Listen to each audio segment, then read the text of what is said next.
Europe 1, la France bouge. La pépite. La pépite, c'est vous, Aurore Santini. Vous avez fondé Calinescence en 2019, suite avec un parcours professionnel dans l'automobile. Donc rien à voir avec l'univers de la petite enfance. Vous pouvez nous raconter un petit peu ? Oui, effectivement, j'ai passé 20 ans dans la vie de la construction des voitures et même des transformations d'usines. Et en fait, parce que vous êtes ingénieur je suis ingénieure, effectivement. Dans l'industrie automobile. Oui. D'accord. Et donc, je savais faire de la conception et du projet, voilà. Et j'ai eu un événement personnel puisque j'ai eu un petit garçon qui est né très tôt. Donc un grand prématuré. Très grand prémat, tout à fait, qui passait plusieurs mois à l'hôpital. Il avait envie de sortir. Et qui avait envie de sortir pour voir à quoi on ressemblait. Donc voilà. Mais du coup, il a fallu quand même attendre un moment pour qu'on puisse revenir à la maison avec lui. Voilà. Donc une période d'hospitalisation qui amène forcément aussi des bouleversements personnels et une envie aussi à un moment donné de rendre un peu ce que nous avait donné par les soignants. Donc ça n'arrive pas forcément tout de suite, mais... Quand vous dites rendre un peu ce que nous avaient donné les soignants, Qu'est-ce que vous entendez par là ? Que vous ont-ils donné les soignants pour avoir envie de leur rendre ? C'était quoi ? C'était du temps ? C'était de l'attention ? C'était quoi ? Du temps, de l'attention, du soin, bien entendu, et puis un accompagnement dans une situation que vous n'avez jamais pu imaginer ou anticiper. Donc c'est quelque chose qui est... complètement rock'n'roll, vous n'avez aucune référence et en fait, les soignants qui sont dans ces services soignent effectivement les tout-petits, mais aident aussi les parents parce qu'en fait, l'entourage familial est extrêmement important pour que les choses se passent le mieux du monde. Et il faut tenir le coup et en fait, les soignants sont là aussi pour nous soutenir. D'accord, donc c'est pas seulement pour les bébés, mais c'est aussi pour vous. Et c'est comme ça que vous avez eu envie de créer un objet pas comme les autres, un objet qui s'appelle Calinescence, en forme de cœur. Je vais vous laisser le pitcher. C'est quoi cet objet ? Et ensuite, on va vous tous vous poser des questions. Est-ce que vous êtes prête, Aurore ? C'est parti. C'est parti, Calinescence, c'est quoi ? Alors ici, quand on ne pouvait pas prendre notre bébé dans nos bras, alors qu'il est hospitalisé, on faisait l'inverse, en lui apportant un bout de maman ou de papa. Voilà, c'est ainsi qu'en 20 minutes, j'ai défini le principe multisensoriel de Calinange. Donc Calinange, c'est un dispositif en forme de cœur qui est conçu avec des composants médicaux et une housse qui va s'imprégner de votre odeur. L'algorithme qui est à l'intérieur du boîtier permet de retraiter les marqueurs de stress tout en gardant votre manière de vous exprimer et vos émotions. Votre enfant vous ressent en même temps par plusieurs de ses sens et retrouve ainsi des repères familiers. Depuis 2021, nous avons accompagné plus de 200 bébés hospitalisés et leurs familles en France et à Monaco. Et nous avons développé aussi des versions pour d'autres bénéficiaires, comme les enfants en bas âge, des porteurs de troubles ou de handicap et même des aînés. Et par exemple, en fait, l'armée nous a contactés pour que le parent militaire qui parte en opération laisse un peu de lui à la maison. Et je finirai juste en vous disant une chose très importante, c'est que rien ne remplacera jamais les bras d'un parent ou d'un proche. Mais quand ce n'est pas possible, Calinange est là pour vous aider à prendre soin d'aimer. Merci, c'est très beau. Merci Aurore Santini. J'ai pas compris, vous parlez de Calinange et moi depuis le début je parle de Calinescence. Calinescence, c'est la société et le petit cœur, il s'appelle Calinange. Calinange, alors... Câlin ange, c'est facile, à retenir. Ça va. Montrez-nous, parce que vous n'avez pas montré pendant le pitch, donc vous l'avez apporté là dans le studio d'Europe 1, donc c'est comme un... C'est en forme de cœur. C'est un petit cœur. Voilà, c'est un petit cœur sur lequel vous avez une housse en tissu qui a été tissée en fait par... alors, je ne sais pas si j'ai le droit de dire la marque, mais un grand groupe de puériculture qui s'appelle Petit Bateau, sur lequel en fait on va pouvoir poser la housse sur soi. Ça va s'imprégner de votre odeur hormonale pour que votre bébé en fait reconnaisse votre odeur. Et en dessous, donc on a un dispositif boîtier avec d'électronique dedans. Tout est il enregistre les battements de votre cœur ou c'est les battements d'un cœur comme ça ? On le personnalise tout à fait avec votre voix, vos battements de cœur. Comme il y a de forts risques que vous soyez un petit peu stressé pendant cette période, en fait, j'ai développé un algorithme qui fait en sorte d'enlever les marqueurs de stress. Donc, effectivement, ça modifie certaines fréquences de la voix. Si vous connaissez que stressé, à la limite, on le laisse comme ça. Hein.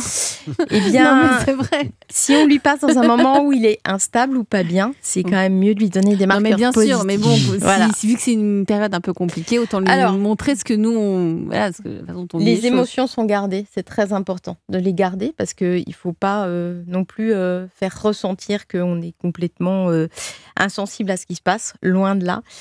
Par contre, il y a besoin de lui amener quelque chose qui est beaucoup plus serein et qui l'amène justement à reprendre ses repères familiers par plusieurs sens, toujours en même temps. Je trouve ça génial. Il coûte combien, Câlinange ? C'est 1 070 € en fait l'unité. 1 070 €. Ouais. Ah ouais, c'est un budget. Vous en pensez quoi autour de la table de la France Bouge ? Allez, je me tourne vers celui qui vient d'intégrer la team, l'équipe des coachs, Vincent Redrado, qui est entrepreneur. Il a monté 3 entreprises. La 3e s'appelle Digital Native Group. Vincent. Alors, d'abord, le pitch était très bien. Le pitch était très bien et en fait, déjà, je voulais vous dire bravo à 3 égards. Le premier, entreprendre, c'est dur, c'est difficile et donc vous le faites. Et donc, c'est vraiment génial. Deuxièmement, vous le faites sur un sujet dont on parle peu. On parle beaucoup d'entrepreneuriat, d'intelligence artificielle, de digital, de plein de choses. Elle en a un peu parlé quand même. Tout à fait, parce que ça fait partie des éléments, mais c'est pas ce qui ressort le plus. Et je trouve ça assez extraordinaire. Et troisièmement, vous êtes courageuse parce que vous allez sur un sujet qui est difficile. Et donc, je voudrais déjà vous dire bravo, parce Merci que c'est pas évident. Et en fait, moi, la première question qui revient, c'est que je trouve que dans votre pitch, on sent beaucoup l'histoire, on sent beaucoup l'émotionnel, qui est effectivement un driver très fort la plupart du temps pour un entrepreneur. Et quand vous expliquez l'usage du produit, j'ai l'impression qu'en fait, il pourrait être beaucoup plus généralisé qu'aux usages d'enfants hospitalisés en hôpitaux, puisqu'en fait, moi, je parle de mon cas personnel, ma fille a eu des terreurs nocturnes pendant très longtemps. Et se dire que parfois on peut avoir aussi des choses à la maison, en micro-crèche, un peu partout. Je suis d'accord avec vous, Alors il y a le Vincent. prix et ça peut être aussi un bloqueur, mais en dehors de ça... Parce que ça coûte cher, on a peut-être envie de l'acheter pas seulement pour les enfants qui sont nouveau-nés. Je sais pas, quand ils partent en colo ou en classe verte, tac, on leur met le petit cœur et c'est bon. Et surtout, avec la crédibilité que vous avez d'avoir en fait ce produit présent dans les hôpitaux, on gagne une crédibilité extrêmement forte auprès du consommateur final. Et en fait, ça fait partie des choses que je retiens dans le pitch, c'est que on parle effectivement de sujets difficiles, un parent militaire qui part en OPEX et qui est pas présent, d'enfants hospitalisés. Mais en fait, je pense que l'enfant, même quand il dort dans la chambre d'à côté, il a peut-être besoin aussi de sentir ses parents quand ils sont jeunes, ou à la crèche, ou chez les grands-parents. Oui, ça peut être les grands-parents. Parce que vous nous dites que ça peut être utile à tout moment, et pas seulement en cas de Mais moi, c'est le premier point, effectivement, quand j'avais regardé votre entreprise avant de vous rencontrer, qui m'était apparu, c'est j'entends énormément cette distribution médicale, parce que c'est l'histoire, mais je trouve que cette force-là devrait en fait apporter une force beaucoup plus forte, finalement, à la distribution plus massive B2C. Cantonné aux et à autres tous les âges. Et à tous les âges. Vous en pensez quoi, Éric Persan ? Vous êtes patron de Koala Kids sur Europe 1 ce soir. Moi, je trouve ça génial parce que ça correspond effectivement à la résolution d'un problème ou d'un souci. La séparation. La séparation et il y a plein... Et l'angoisse des bébés. On a commencé par parler d'enfants malades, mais il y a plein de séparations au pluriel dans les premiers mois ou premières années d'un enfant. Donc ça, c'est très bien. Le prix, pour moi, n'est pas un souci, parce qu'aujourd'hui, la plupart des gens sont capables d'acheter des smartphones dernière version beaucoup plus chers que ça. Donc, j'imagine qu'effectivement, la fabrication en plus grand volume permettra de baisser les coûts et d'assurer sans nul doute un prix de vente. Après, on a fait un choix très fort vis-à-vis des composants, puisqu'on voulait des choses qui soient totalement hygiénisables pour les petits, pour que ça puisse être disponible partout. Et c'est pas un objet de puériculture grand public, c'est clair. Voilà, c'était pas notre objectif. C'est fabriqué où ? En France. À Troyes ? Alors non, pas à Troyes, en Lorraine. Un petit bateau, c'est pour ça. Non, voilà. Mais tous nos partenaires en fait de travail sont dans le Grand Est. Voilà. Vous avez des besoins, c'est pour ça que vous êtes parmi nous dans la France Bouge, Aurore Saint-Igny, pour Câlinescence et donc pour votre objet Câlinange. Le premier besoin, c'est de pouvoir vous développer le plus possible pour répondre à la demande. Évidemment, notre coach de ce soir, Vincent Redrado, a tout étudié. Mais d'abord, on va faire une petite... La start-up de ce soir répond aux besoins de la séparation. Alors, elle démarre dans le milieu hospitalier, notamment pour les grands prématurés ou quand les bébés doivent être hospitalisés en longue durée. Ça s'appelle Câlinescence, l'entreprise. Le nom d'objet, c'est Câlinange. C'est un petit cœur que vous nous avez présenté tout à l'heure, Aurore Saint-Igny, qui est... tout est conçu en France, autour de Metz. Vous êtes seul dans l'entreprise, mais ce qu'on appelle une entreprise étendue, c'est-à-dire que vous travaillez avec plus de 20 personnes, 25 personnes pour ce petit objet qui coûte 1070 € aujourd'hui, dans lequel le bébé reconnaît l'odeur, la voix et les battements de cœur du parent. Si vous êtes parmi nous ce soir, c'est parce que vous avez des besoins, notamment il faut se développer, c'est ça le plus important. Oui. Comment faire ? Eh bien, nous avons les réponses avec le coach de La France Bouge. Europe 1. Le réseau La France Bouge. Alors Vincent Redrado, vous êtes nouveau dans la team des coachs, mais voilà, je vous sens très très inspiré ce soir. Comment pouvons-nous aider Aurore pour développer Câlinange ? Alors en fait, je pense que l'un des points le plus important, c'est sur la proposition de valeur. On en parlait effectivement, le fait d'être uniquement distribution B2B, donc auprès d'hôpitaux, auprès de l'armée. Bientôt et l'armée, ouais. C'est ça, ça prend beaucoup de temps. On n'est pas sûr de gagner le contrat et en plus, on n'est pas non plus sûr des volumes qu'il y a derrière. Et en fait, je trouve que cette crédibilité que vous avez gagnée grâce à ça pourrait permettre en fait un développement B2C. Et en fait, ce développement B2C, ça veut dire via son propre site, via des distributeurs, via d'autres choses. Et en fait, je trouve que ce qui serait très intéressant, c'est de se dire, vous avez, grâce à ces références d'hôpitaux, gagné en fait... ça, c'est mon premier produit, c'est mon produit star. Il est à plus de 1 000 €, mais il fonctionne très bien, il est très qualitatif. Comment ? Mais en fait, j'arrive soit par le volume, soit par les compositions, en fait, à sortir un produit plus accessible, qui là pourrait être distribué dans beaucoup plus d'endroits. Et je pense que la clé première, elle est là-dessus. Elle est vraiment sur... et une fois plus, tout le monde a des bonnes idées, et après, c'est ceux qui les exécutent qui ont raison ou qui ont tort. Je pense que la clé, elle est vraiment là-dessus. Et en fait, une fois qu'on a fait ça, on est en capacité d'étendre très fortement en fait, sa distribution, à la fois de garder sa distribution B2B, qui est sélective, qui est qualitative, qui est faite dès le début et qui est très positionnante, mais aussi la capacité de se dire, avec un produit peut-être plus accessible, qui a les mêmes fonctions, comment j'arrive en fait à m'étendre beaucoup plus largement. Aller au-delà et surtout d'aller plus vite. Et en fait, là, la clé, elle est finalement sur 3 points.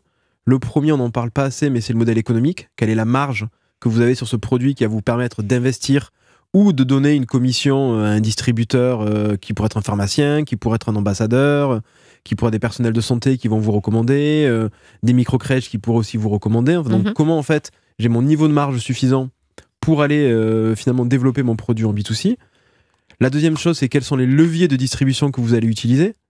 Donc là, est-ce qu'on parle de leviers ? Il y a des leviers online, bien évidemment, donc qui pourraient être votre site, mais aussi d'autres canaux digitaux et d'autres revendeurs, mais aussi et principalement en offline. Donc une fois de plus, ça peut être la pharmacie, ça peut être d'autres centres, enfin c'est un marché que je connais peu, mais je pense qu'il y a forcément des leviers à aller chercher. Et le troisième, il est vraiment, j'ai envie de dire, sur le marketing. C'est-à-dire à partir du moment où on vend B2C, pour le coup, le marketing devient prioritaire. Et donc vous, justement, on est sur un autre métier. Mais en fait, on n'est pas vraiment sur un autre métier, on est sur un autre moyen de le distribuer et de le marketer, mais le métier est historique, il répond aux mêmes besoins. Et en fait, c'est là, je trouve, qui est extrêmement intéressant, c'est que l'histoire de base, le service que vous proposez, pour moi en tout cas, et en plus pour ayant vécu ça personnellement, il ne s'adresse pas qu'aux enfants d'hôpitaux ou aux militaires. Il pourrait même figurer chez Koala Kids. Oui, alors c'est un outil personnel. Oui, mais c'est la famille. Oui, c'est vrai. C'est personnel. Enfin, on en parlera après off record, mais on peut être partenaire de distribution de voilà, produits. C'est ce que je disais. Et en fait, on trouve que la clé de votre produit, en fait, effectivement, et c'est ça qui m'a frappé quand on en a parlé, c'est que vous le voyez et vous le présentez comme un produit à vocation d'être distribué par des référents, on va dire, médicaux. Alors, je trouve, en fait, les personnes qui en ont le plus besoin sont les parents. Ouais, d'accord. Sont les parents directement, parce que soit leur enfant est malheureusement à l'hôpital, soit il part chez les grands-parents, soit il est gardé à la crèche ou par une auxiliaire. Et en fait, avoir ce lien gardé, déjà rassure le parent, et c'est tout bête, mais il y a aussi un effet placebo parfois chez le parent, qui est toujours aussi important. Je vous confirme. Qui est toujours important. Et en fait, quand je vois l'argent que j'ai pu dépenser en conseils pour faire dormir mon enfant, en nounou ou autre, parfois on se dit qu'il y a des choses que vous avez créées qui pourraient servir. Et est-ce que le sujet n'est pas qu'il soit accessible à tout le monde ? Le sujet, c'est qu'il soit accessible à plus de gens qu'aujourd'hui. Voilà. Ouais. Et en fait, ça, c'est le business model qui vous permettra de le faire. C'est une distribution élargie et c'est un marketing associé. Et la base du marketing, vous l'avez aujourd'hui par votre histoire et par les premières références que vous avez. Oui, le marketing, c'est vous l'incarnez. Il faut raconter et répéter l'histoire.